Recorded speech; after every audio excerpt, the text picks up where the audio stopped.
সাধারণ কোনো সফর নয়, মিশন যখন বিশ্বজয় ধরে রাখার, তখন প্রস্তুতিতেও থাকে রাজকীয় আভিজাত্য। সম্পূর্ণ ভিন্ন ও বিশেষ এক বিমানে চেপে মার্কিন যুক্তরাষ্ট্রের কানসাস সিটিতে এসে পৌঁছেছিলেন লিওনেল মেসিরা। দীর্ঘ ভ্রমণ ক্লান্তি এক পাশে ঠেলে কানসাসে পা রাখতেই আলবি সেলেস্তারা মেতেছেন ফুটবল উৎসবে।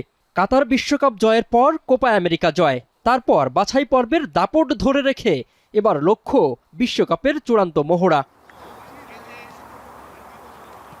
কানসাসে পৌঁছানোর পর সোমবারই কম্পাস মিনারেল ফ্যাসিলিটিতে নিজেদের প্রথম অফিসিয়াল ট্রেনিং সেশনে যোগ দেয় স্ক্যালোনির দল।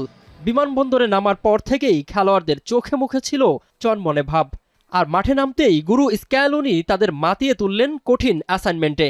ট্যাকটিক্যাল ড্রিলের পাশাপাশি পাসিং ড্রিল এবং তারপর হলো 40 মিনিটের এক প্রস্তুতি ম্যাচ। স্পটলাইট যথারীতি ফুটবল জাদুকর লিওনেল মেসির উপর। আর্জেন্টাইন অধিনায়ক প্রথম দিন থেকেই বল পায়ে দেখালেন চিরচেনা ড্রিবলিংয়ের ঝলক। কাতার বিশ্বকাপের সেই সোনালী কোর স্কোয়াডকেই ঠিক রেখে ছক সাজাচ্ছেন স্ক্যালোনি। বিশ্বকাপের মূল ম্যাচের আগে দুটি প্রস্তুতি ম্যাচ খেলে নিজেদের পরখ করে দেখার সুযোগ পাবে বিশ্ব চ্যাম্পিয়নরা। 7 জুন হন্ডুরাসের বিপক্ষে প্রথম ম্যাচ, আর আইসল্যান্ডের বিপক্ষে প্রীতি ম্যাচ হবে জুনের 10 তারিখে। এবারের বিশ্বকাপে নতুন করে ইতিহাস লেখারও সুযোগ থাকছে মেসিদের সামনে। 1962 সালের ব্রাজিলের পর দ্বিতীয় দল হিসেবে টানা দ্বিতীয়বার বিশ্বসেরা হওয়ার চ্যালেঞ্জ এখন আর্জেন্টিনার সামনে।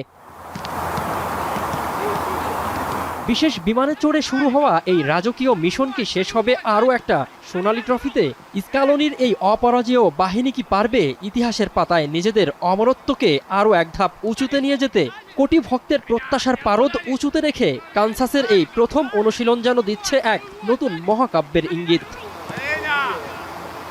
মিনারুল ইসলাম, এখন।